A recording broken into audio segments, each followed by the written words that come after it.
100 trillion. That's a 1 with 14 zeros. And it happens to be the estimated number of parameters inside GPT-4.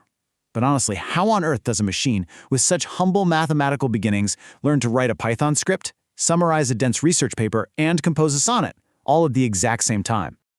Well, welcome to The Explainer. If you're a graduate student who's just starting to wade into the deep end of complex research papers, you are in the exact right place.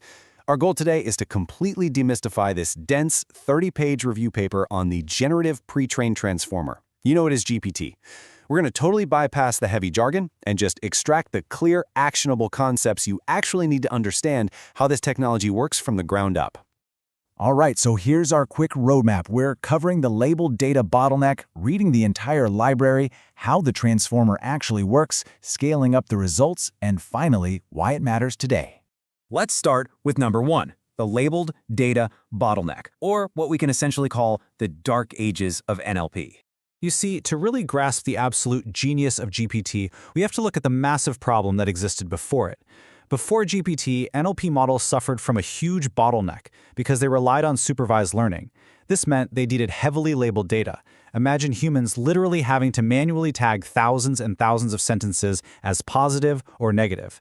It was incredibly slow, insanely expensive, and it completely restricted the model to just one specific task. The new way, unsupervised learning, totally flips this on its head by using raw, unlabeled data. This makes the system lightning fast and incredibly adaptable. The core flaw with the old way was that those previous AI models were basically like students forced to memorize flashcards for one specific test.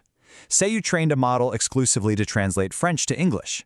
Well, if you asked it to summarize a news article or answer a basic math question, it would completely fail. It just had no general understanding of the world outside its flashcards.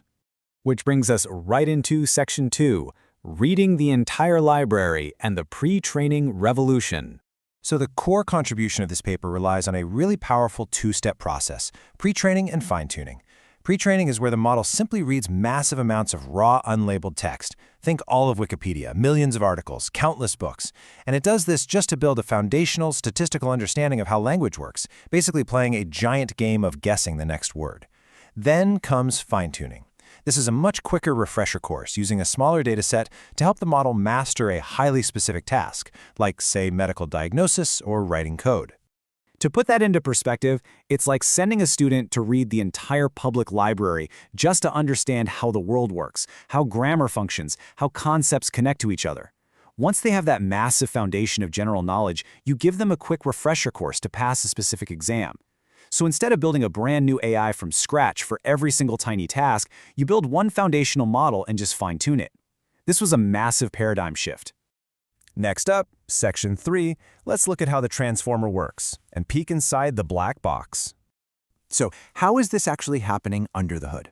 Well, without getting bogged down in dense math, it's all about the transformer architecture. Specifically, GPT uses a decoder-only structure. Instead of reading a sentence word by word like older models did, the transformer processes entire sentences all at once. It uses a mathematical concept called self-attention. Think of it like a giant web of context connecting every word in a sentence to every other word. So, if the AI reads, "I went to the bank to deposit money," the attention mechanism calculates the high relevance between the words bank and deposit. This helps the AI instantly realize, okay, it's dealing with a financial institution, not a riverbank. But there is a catch. How do we make sure this incredibly smart system doesn't generate unhelpful, inaccurate, or just toxic outputs? Well, the researchers highlight a critical process used to align the AI with human intent. It's called reinforcement learning from human feedback, or RLHF. This involves supervised fine-tuning, a reward model, and proximal policy optimization, or PPO.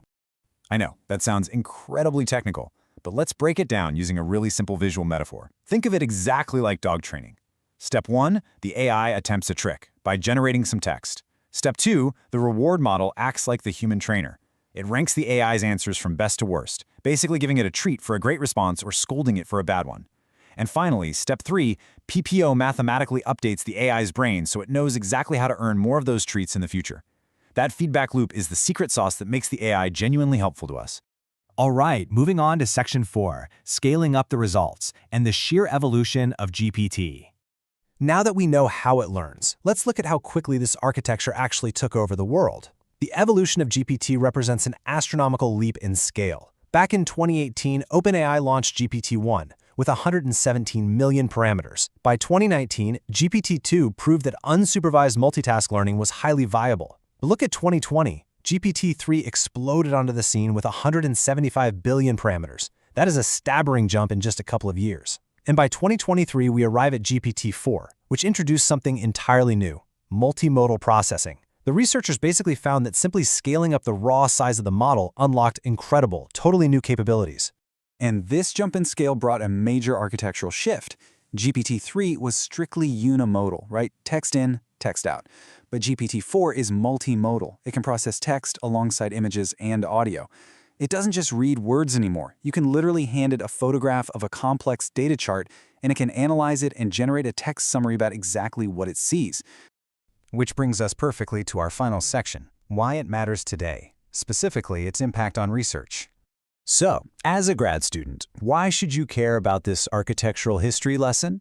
Because this research directly connects to the AI systems you are likely using in your daily workflows right now. Because of that massive, unsupervised pre-training we talked about, GPT models have incredible zero-shot performance. Meaning, without being specifically trained to do so, they can summarize complex research papers for your lit reviews, write and debug Python scripts for your data analysis, and act as highly intelligent tutors. Actually, the paper specifically highlights the use of GPT in education. This architecture turns GPT from a simple text predictor into a really powerful engine for personalized learning. It doesn't just give you the answer to a question. It can analyze your specific prompt, identify your knowledge gaps, and provide personalized feedback tailored exactly to your weaknesses. It's literally like having a dedicated, tireless research assistant right on your laptop. So, what is the single most important takeaway you should walk away with today? Beneath all the apparent magic and beneath all the hype, GPT is fundamentally an autoregressive engine. It is just an incredibly powerful, mathematically complex autocomplete. It simply predicts the next best word based on a massive, pre-trained, statistical understanding of human language. Which leaves us with a truly fascinating question to ponder. As these models scale from 175 billion parameters to well beyond 100 trillion parameters, what entirely new, unpredictable, emergent behaviors are we going to see in the next generation of multimodal AI? Will it just be better at predicting the next word, or will it unlock something closer to genuine reasoning? I highly encourage you to go read the full paper and explore these concepts for yourself. Thanks so much for joining me on this explainer, and keep learning.